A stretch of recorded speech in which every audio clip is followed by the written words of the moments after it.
Fala aí, galerinha do 7º ano, tudo bem? Professora Diana Faustino, dessa vez aí para fazer a nossa correção em pleno clima junino, tá certo? E aí, vamos lá, vejam que eu fiz a abertura da nossa correção aí com ele, né, o quadro dos retirantes, que particularmente tiveram pessoas aí que fizeram desenhos belíssimos, tá certo?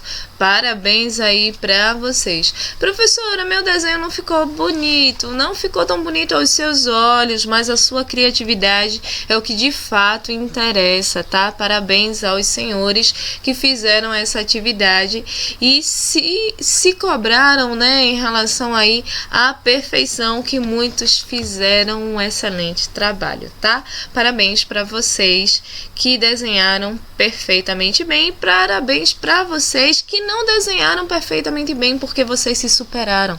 Parabéns, galera. Vamos lá, vamos à correção, vamos deixar de blá blá blá, exercitando o que aprendemos. Tá certo? Primeira questão. A industrialização brasileira tem como marco aí a década de 1930, né? Já conversamos sobre isso. Com o processo da implantação de setores de base. Isso não quer dizer que antes daquela década não houvesse indústrias no país.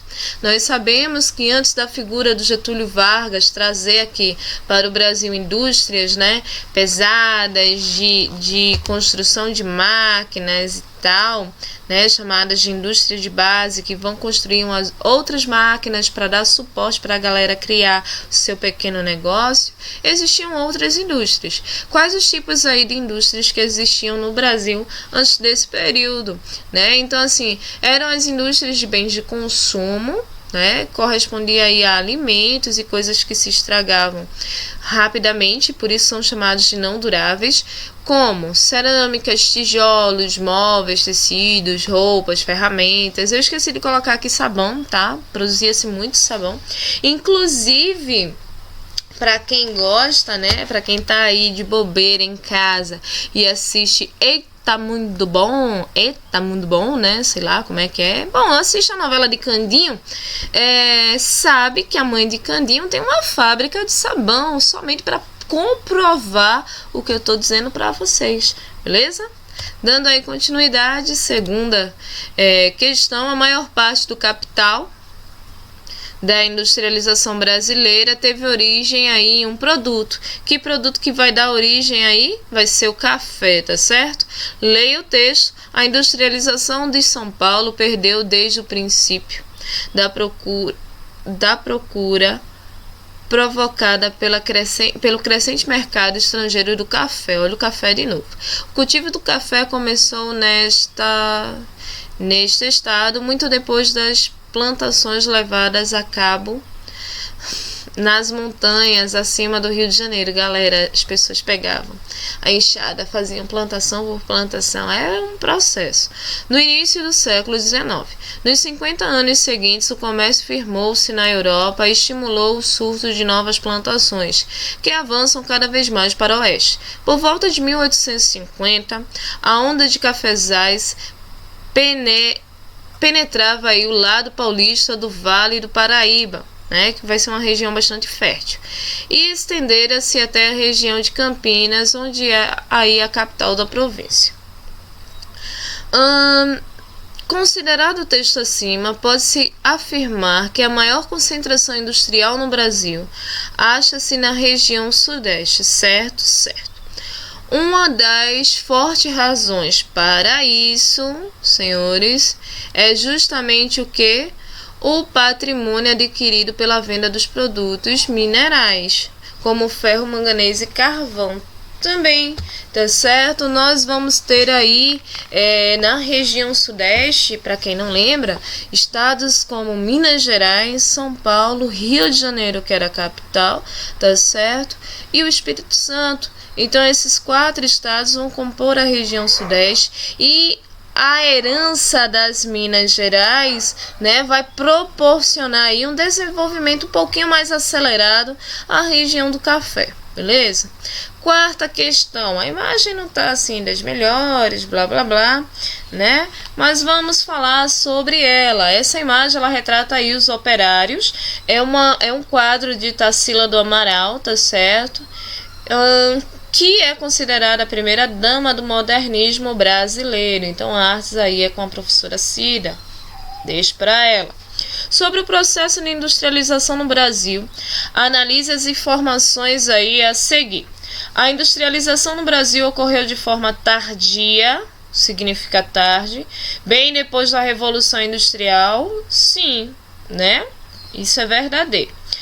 Com a industrialização, o êxodo rural foi intenso, transformando cidades como São Paulo em grandes centros metropolitanos. Vejam só, de fato, como houve a chegada da industrialização, muitas pessoas saíram do campo e foram trabalhar nas fábricas que estavam nas cidades. Esse processo é chamado de fato de êxodo rural, saída do campo para a cidade. Então, até agora, essa afirmação ela pode ser assim correta, certo? Até a década de 1930 não existiam indústrias no Brasil. Opa! Nós vimos que existia a indústria lá, a fábrica da mãe de Candinho, de sabão, cerâmica, de tijolo, de alimentos, tá certo? Então essa afirmação ela é o quê? Falsa. O governo de Getúlio Vargas enfrentou um dos principais problemas para o nosso país, seguir com o processo de industrialização. A influência de fontes de energia, o carvão mineral, matéria-prima base, utilizada na primeira revolução industrial, encontrado no sul do país, era de baixa qualidade, isto é, possuía baixo teor calorífico e ainda, para piorar, não dispunha de petróleo, tá certo? Bom, de fato, nós não tínhamos aí a matéria-prima para alimentar, nós não tínhamos dinheiro, não tínhamos aí um monte de coisa, tá? Mas eu não posso simplesmente atrelar a falta da industrialização ao problema de falta de minério. Eu tenho que atrelar outros contextos sociais, políticos, econômicos que o Brasil estava vivendo. Então essa afirmação ela não está assim 100% correta não, tá bom? Ela está assim uma afirmação que pode ser descartada, certo? Vamos ver as alternativas e nós descartaremos ela com toda certeza. Vamos então, após 1950, agora já dá para ler tranquilamente, o desenvolvimento se faz com grande participação de capital estrangeiro, transnacionais, iniciando a internalização da economia do país. Olhem, isso é uma verdade. As multinacionais elas começam a chegar aqui no Brasil, tá certo? Através de um camarada chamado Juscelino Kubitschek, tá? Que vai assumir o Brasil justamente nessa época. E ele vai querer modernizar o Brasil, dar uma continuidade ao que o Getúlio em 1930 fez, tá certo? Então vai ter bastante isso de fato, tá bom? Vamos lá, então essa nós já sabemos que é verdadeira, ok? Os governantes militares após 1964 interromperam o processo de internalização, principalmente pela abertura política e democratização do país. Bom, os militares eles assumiram o Brasil em um processo chamado ditadura aí militar, tá certo? Mas eles não interromperam. Foi um dos momentos em que a economia brasileira ela cresceu muito rapidamente, tá certo? Professora, você não está dizendo que é bom, eu não estou dizendo nem que é bom nem que é ruim, eu estou falando para vocês os fatos que ocorreram no nosso Brasil, tá certo? Porque tem uma galera que é muito contra a ditadura militar, tem uma galera que é muito a favor. Eu nem sou contra nem a favor, eu estou aqui apenas expondo os fatos, beleza? Professora, mas enfim, qual seria a resposta? A resposta aí de fato é a letra D, onde a primeira alternativa, a segunda e a quinta elas estão corretíssimas 100%, tá certo? Não há dúvidas disso. Em relação à quinta questão, certo? Nós vamos ter aí uma tabela que vai falar aí sobre a distribuição de veículos, né, no Brasil. Distribuição não, produção propriamente dita, tá? Então, nós temos aí essa produção desde 1970, que é quando a indústria ela vai se estabelecer aqui, até 2004, beleza? Então, vamos lá, vamos analisar essa tabela. A expansão da produção do consumo e do emprego industrial, certo?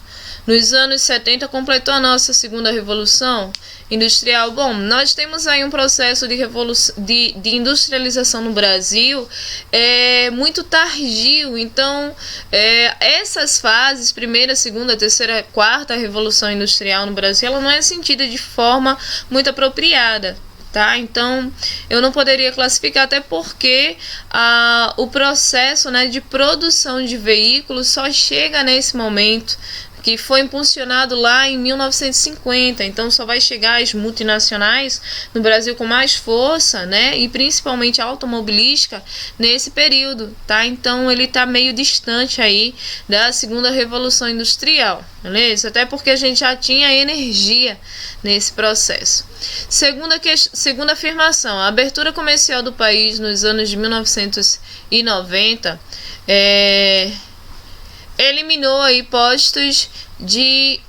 Foi eliminar, porque não dá para ver muito claramente aí na imagem, deixa eu só confirmar aqui, eliminou postos de trabalho na indústria, ao mesmo tempo que elevou a produtividade do setor. Bom, eliminou postos de trabalho, houve uma redução aqui, ó, no total de trabalhos e tal. Da mesma forma, é 1990, não é isso? Houve um aumento na produção, né, de empregos e tal, certo? Da mesma forma que houve uma diminuição da produção. Então, essa alternativa aí, a abertura comercial dos países nos anos de 1990, eliminou postos de trabalho, né? Vai eliminar postos de trabalho. Em relação aos dados anteriores, vai de fato eliminar, certo? Os postos de trabalho na indústria e ao mesmo tempo vai elevar a produtividade. Bom, houve uma elevação em relação à exportação. Se houve uma elevação em relação à exportação, automaticamente houve uma elevação na produtividade em relação aos dados anteriores. De fato pode ser essa alternativa. A princípio, a abertura econômica foi prejudicial, já que desacelerou a produção nacional, além de causar aí falência em várias indústrias. A indústria automobilística instalada no Brasil passou a concorrer com carros importados no Japão e da Coreia? Não. O Brasil não tinha empresas nacionais automobilísticas, depois é que vai surgir com mais força, tá? Então, ele nunca vai concorrer com os importados do Japão e da Coreia do Sul, tampouco da Europa, principalmente da Europa, não vai concorrer. Então, essa alternativa ela é correta. Vamos ver aí qual de fato foi a alternativa que deve ser marcada. Então, das três afirmações aí, a que mais se enquadra é a afirmação 2, beleza? Então, marquem aí a alternativa que corresponde à letra B. Sexta questão. A sexta questão, tá? Ela vai falar sobre o governo de Juscelino Kubitschek, que costuma ser lembrados pelos anos dourados, a abertura de rodovias, né, expansão de redes hidrelétricas, ou seja, o Brasil começa a conhecer, né, nas áreas mais distantes a luz elétrica, a implantação de indústria automobilística, né, mudança de capital, né, a capital não é mais, e é ele que vai ser responsável por isso, a capital não é mais o Rio de Janeiro e agora sim Brasília. Nesse período, as classes médias urbanas viviam em clima de grande otimismo, né, ascendiam aí, pretendiam crescer bastante. tá? Marcada especialmente pelo acesso de bens de consumo, né? Comprar. As propagandas acima no período de 1954 a 1964 apresentam aí bens de consumo que estavam sendo incorporados no cotidiano de parte da população brasileira. Esses novos padrões de consumo foram favorecidos pelo incentivo do governo brasileiro, certo? Vamos lá. Eu acho que eu saí demais. Deixa eu voltar. Ótimo. Vamos lá em relação às alternativas, certo? Isso aí corresponde ao quê? A produção de bens de consumo duráveis, a pesquisa tecnológica nacional, a implantação da indústria pesada ou a fixação de preços das mercadorias, né? Seria produção de bens de consumo duráveis, como a televisão, a máquina de lavar e o automóvel, são bens que têm uma durabilidade bem maior, beleza? Dando aí continuidade, nós vamos ter a 7ª questão, que está relacionada a esse mapinha que eu acabei cortando a alternativa, tá? Vamos lá. Sobre o processo de desconcentralização industrial, podemos concluir que, né? Vejam aí que os pontinhos pretos do mapa de vocês vai falar aí sobre a indústria automobilística. E veja que está concentrado principalmente onde, ó, região sul e sudeste, beleza? Tem aqui na Bahia e tal, mas região sul e sudeste vai ser bem mais forte. Vamos nessa. As novas unidades produtivas implantadas fora do Sudeste não conseguiram diminuir as diferenças regionais de industrialização, continuando essa região a concentrar o maior número de indústrias no Brasil verdadeiro, tá certo? As outras regiões tinham diferenças socioeconômicas muito fortes, né? Em outras palavras, eram regiões mais pobres, digamos assim, então não tinha condições de manter as indústrias em suas áreas. Então, essa alternativa ela é uma alternativa verdadeira. Com a redistribuição da indústria automobilística, São Paulo perdeu a liderança. A gente percebeu que não, tá?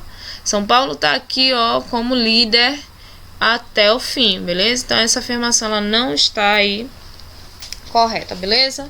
Há uma verdadeira guerra fiscal entre os estados e inúmeras empresas são atraídas para outras regiões do país. Isso é muito verdadeiro.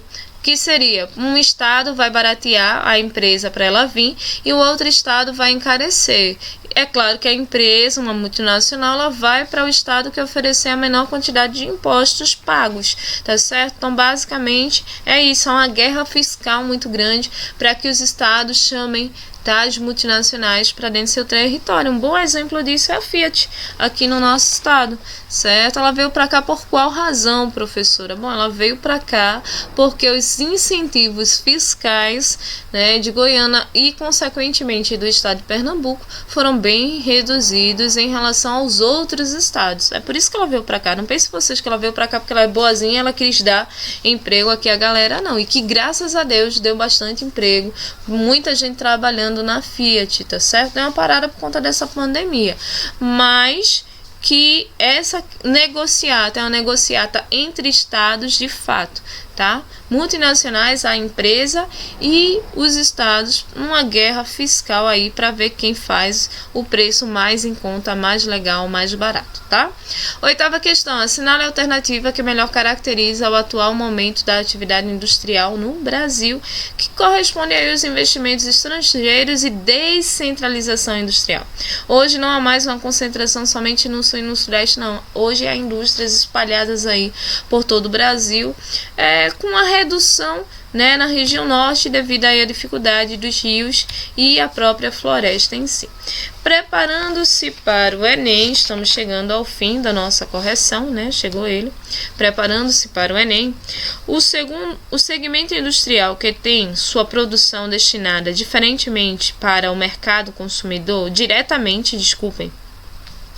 para o mercado consumidor a partir de bens provenientes da indústria de base ou de recursos ligados à agricultura, são o que? É a indústria de bens de consumo, beleza? Opa, ligada à indústria. A indústria tá ligada a quê? A produto, ao cultivo, a alimento, beleza? Segunda questão. Segunda questão tem um quadro, que esse quadro é um quadro clássico, tá? Esses não são os retirantes, esses são imigrantes, pessoas que foram chamadas para o Brasil, atraídas para o Brasil para trabalhar, beleza? Um dia, os imigrantes aglomerados na amurada da proa chegavam à fedentina quente de um porto. De uma maneira meio poética e estranha, ele está dizendo que os imigrantes chegaram em um navio, beleza? Num silêncio de mato e de febre amarela. Santos. É aqui Buenos Aires? É aqui? Tinha trocado o rótulo das bagagens, desciam em filas, faziam suas necessidades nos trens dos animais, onde iam. Jogavam-nos num pavilhão comum em São Paulo. Buenos Aires é aqui? Amontoados com trouxas, safonas e baús. Num carro de boi, que pretos guiavam através de matos por estradas esburacadas. Chegavam uma tarde nas senzalas, donde achava de sair o braço escravo. Formavam militarmente nas madrugadas do terreiro homens e mulheres, antes feitores de espingardas ao ombro. Oswaldo de Andrade, tá? Marco 0. Vamos lá. Lembrando-se em consideração, levando-se, desculpe, tá ruim de ver. E olha que eu tô de óculos. Levando-se em consideração o texto de Oswaldo de Andrade, a pintura de Antônio Rocco, reproduzida ao lado, relativos à imigração europeia para o Brasil, é correto afirmar que... certo, senhores, que os dois autores retratam aí as dificuldades dos imigrantes na chegada ao Brasil. Muitos deles trabalhavam como semi-escravos, tá certo? Eram iludidos, atraídos aí, né, pela oportunidade de trabalho, já que suas nações, Espanha, a própria Inglaterra, França, Alemanha, estavam passando por crises econômicas muito fortes, então eles viam em países como o Brasil, porque era isso que era mostrado lá fora, a oportunidade de crescimento, certo? Crescimento financeiro, oportunidade de trabalho, e eles vinham para cá, para o Brasil, e quando chegavam aqui não eram bem o que eles esperavam, tá certo? Então, com isso, né, com esse lamentável relato de Oswaldo de Andrade e a imagem retratada aí por Antônio Rocco, tá certo? Nós nos despedimos, ok, senhores?